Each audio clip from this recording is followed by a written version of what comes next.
Express, an international courier service. 10వ తరగతి చదివిన విద్యార్థులకు ప్రీ ప్రైమరీ ట్రైనింగ్ కోర్సు ద్వారా టీచర్ అయ్యే అవకాశం కల్పిస్తోంది Jawaharlal Nehru national youth centre.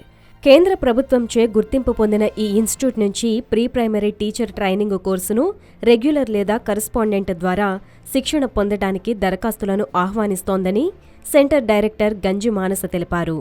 శిక్షణలో child psychology, teaching methods, child health cadre, school administration, practical అంశాలలో 6 నెలల పాటు శిక్షణ ఇవ్వనున్నట్లు ఆమె పేర్కొన్నారు. ఆగస్టు 4 వరకు ఆన్లైన్లో దరఖాస్తు చేసుకోవాలని కోరారు. 10th, ఇంటర్, డిగ్రీ ఉత్తీర్ణులైన వారు ఈ కోర్సుకు అర్హులుగా ప్రకటించింది. వివరాల కోసం 8142431111ని సంప్రదించాలన్నారు.